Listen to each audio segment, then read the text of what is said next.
Hello, and welcome to this video Bible study by the Life of Purpose. Today, in this study, we're going to be looking at the life of Paul, understanding the complications of Paul. I mean, when you think about the Apostle Paul, as we normally call him, when you think about the Apostle Paul, he is a very complicated person.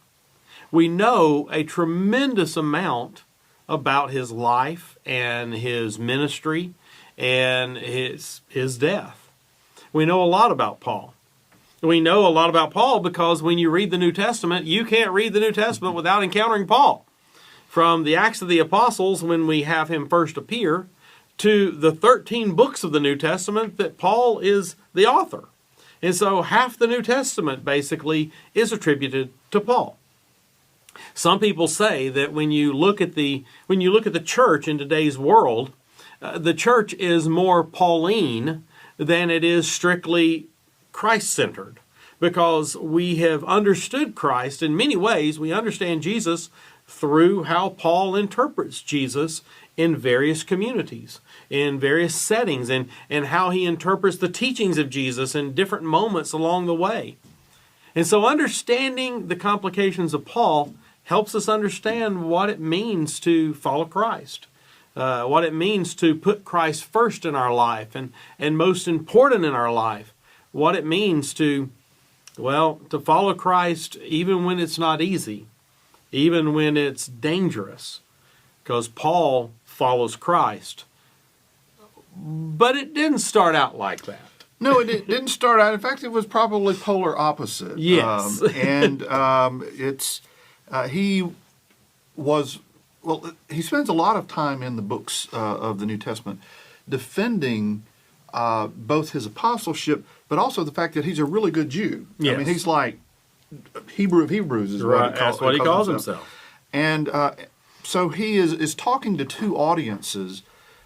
He's trying to figure out how to bridge the people who came to know Jesus because they were Jewish, but then he goes out and starts going to other parts of the world, and they don't understand Judaism. Right. And so the question becomes, do you have to be Jewish to be Christian? And that's something that comes up in a lot of the writings of Paul. But Paul has to defend himself and explain how he is truly very Jewish. And so he says in Acts 22:3, I am a Jew born in Tarsus in Cilicia, brought up in this city at the feet of Gamaliel. And he's speaking while he was in Jerusalem.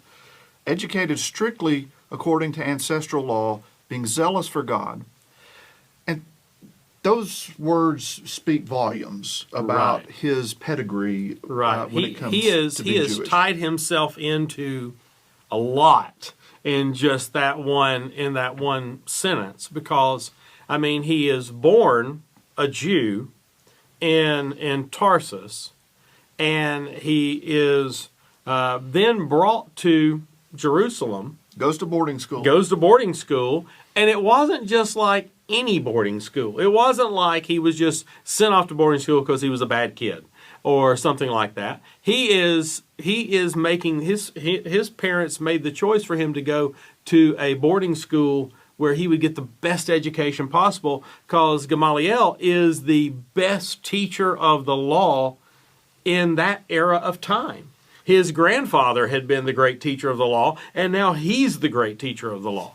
And he was respected by almost everyone. And his name only appears one other time in the New Testament, and that was when the Jewish council was trying to figure out what to do with the apostles, because all of a sudden these people start talking about this Jesus who was dead and is alive again, and they go, well, we've got to do something about it. We've got to squash this. Right. And, we need to arrest them and throw them to prison. And Gamaliel's the only one that steps back and says, wait a minute, guys.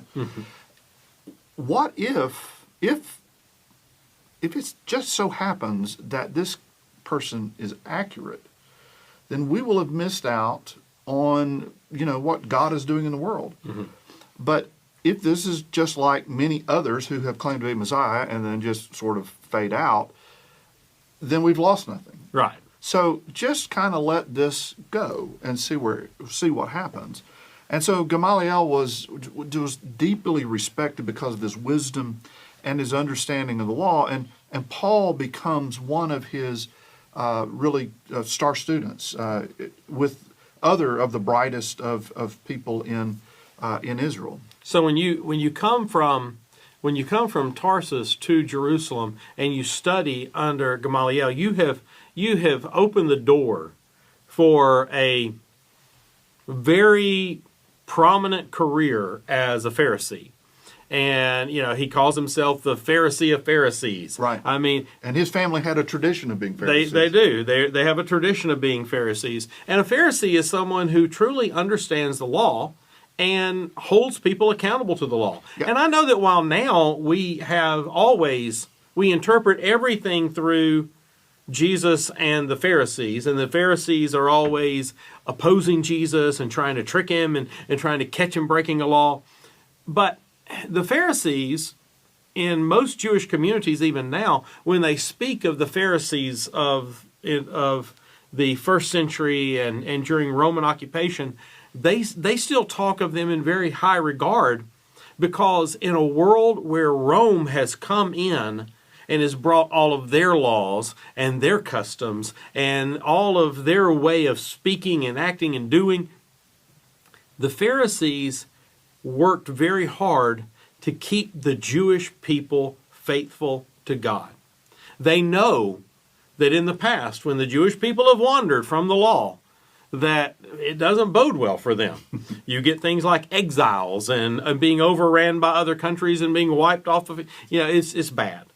And so the Pharisees are doing their task, their job, their role to hold people accountable to the law. And so that's what Paul, or as he's known when he's studying under Gamaliel, he's Saul.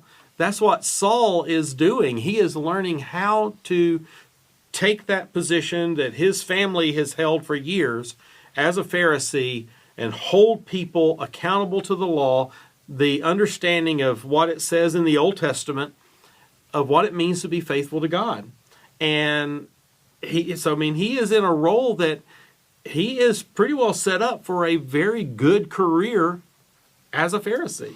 And we would today look at the Pharisees as the people trying to hold the church traditions together, the religion's traditions together. And so at times they went way overboard. Oh, absolutely. But at the other extreme is it didn't take a lot to get off track. Right. And so he was ready for this. He was trained for this. He was phenomenal at understanding Scripture. And when you read his books, particularly as you get into Romans and some in Galatians, he starts talking like a rabbi. I mean, you can tell that he is just steeped in understanding the law. But he looks at the Christians, and unlike Gamaliel, who says, "Hey, just let this blow over, and we'll find out." We'll find out whether it's real or not. If Jesus was Messiah, if Jesus wasn't Messiah, then, well, in a few years, nobody will be talking about him. If Jesus was Messiah, do we really want to we want to be on that do we side? want to be on that side, killing all of his followers? Let's just not do that. Yeah. But Paul doesn't take Gamaliel's advice, and No. so he becomes very zealous, to use his word, at finding and hunting down Christians, in some way persecuting them, hurting their businesses, physically stoning them. Stephen was stoned, and that Stephen was the first deacon in the church. So that really sets the Christian church in terror of Paul. He becomes this dreaded person, and his name becomes associated with being hunted down and being tried and possibly being killed. And he held the coats of the people that stoned Stephen. And so for the rest of his life, that would be a factor he couldn't make go away. But something happens in the midst of his fulfilling what he was really trained to do. He's on his way to Damascus to go persecute somebody else, and suddenly, something happens. Yeah, he is going along, and suddenly there's this bright light that shines and blinds him. He falls to the ground. He hears this voice saying, "Saul, Saul, why are you persecuting me?" And of course, he's very confused. And he says, "Well, who are you?" And "I'm Jesus of Nazareth, who you're persecuting." And everybody that was with him, they could see the light, but they're not hearing the voice. And so that was a little odd. And he said, "Well, what am I supposed to do, Lord?" And he said, "Well, get up and go to Damascus, and there you're going to be told everything that you've been assigned to do." And yeah, he was blind. So here he is, the great persecutor of the followers of Jesus, blinded by Jesus on the road to Damascus. Now this great man is having to be led by the hand, because he's blind, into the city of Damascus. And there he goes to a man named Ananias.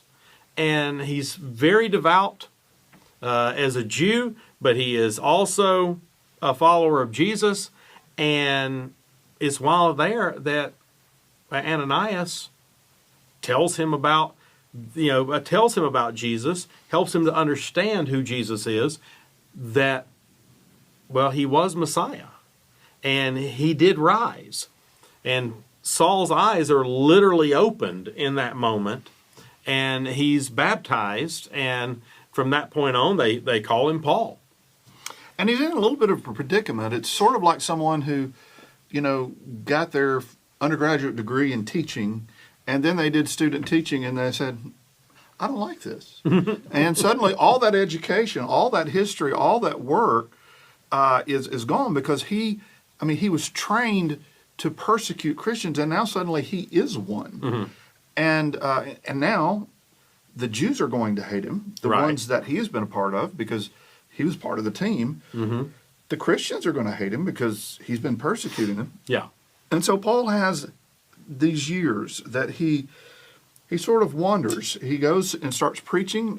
First he's in Damascus, and they try to kill him, and so he gets out of there, and, and he They goes, lower, again, this great man, and they put him in a basket and lower him over the city wall. I mean, this is a big step down for Saul, now Paul. he went from being the one plotting to capture them, Yeah. to being the one that they're having to drop over at night, Yeah. to not be captured.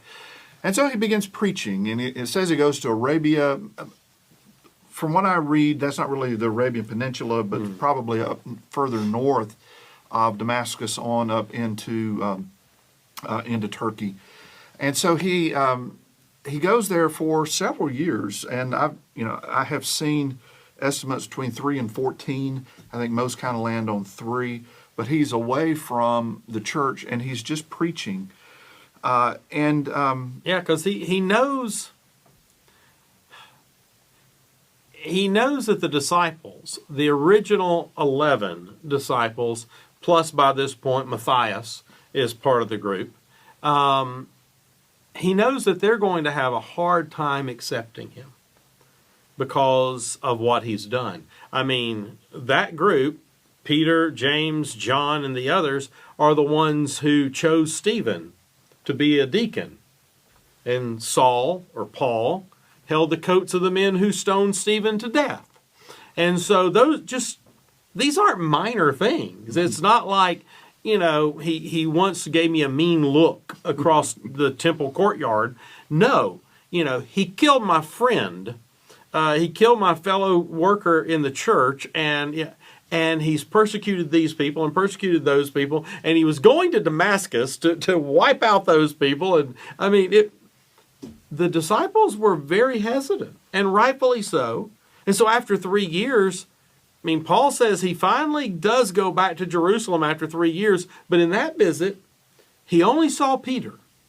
He talked to no other disciple at that point except for James, who was Jesus' brother, the author of the book of James, Jesus' stepbrother. No one else. And the person who introduces him to Peter is a man named Barnabas. And now he's going to become very prominent in the the near future of Paul. And it's speculative that Paul and Barnabas may have sat under Gamaliel when they were, I mean, you would have been 12, 13 years old when you were there. So they had a connection. There was getting mixed messages now back to the apostles in Jerusalem. I mean, he'd been preaching about Jesus, but was it real? Was this just was just this a way to sort of misguide them so that he could get on the inside?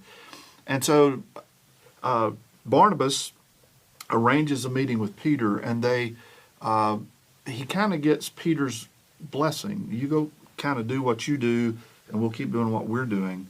And he returns and starts telling people about Jesus Christ. Yeah, I mean, the disciples basically, their concern with him naturally is that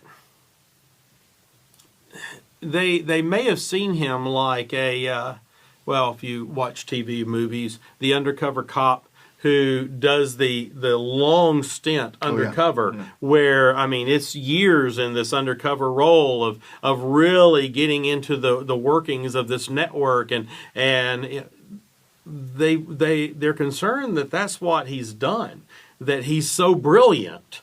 And he is, that he's so brilliant, he's figured out, I could do this and this, I could go through these 19, 20, whatever number of steps along the way, and eventually it will land me in the middle of the 12 disciples, the 11 original and Matthias, and I can wipe out all of them. Yeah. I can take that group out, and when I take that whole group out, it's over.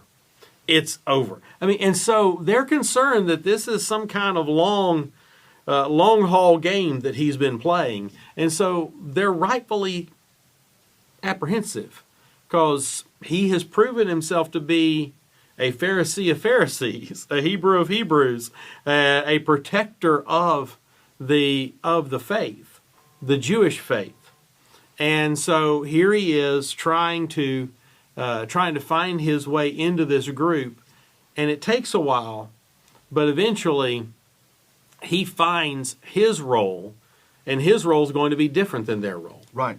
He's going to be, he'll be going to peoples that they never had the courage to really go see. Mm-hmm.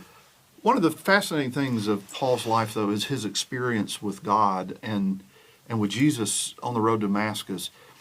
And as I've talked to people about their faith experiences, some people have had that kind of moment where they've really been aware of God, and some people haven't. And of course, I often pray for people that they would experience that because it seems very persuasive when Jesus shows up, right before you. So some people have had those moments where God felt close. I mean. C.S. Lewis said that he would experience joy, and those moments he realized were actually when he was experiencing God.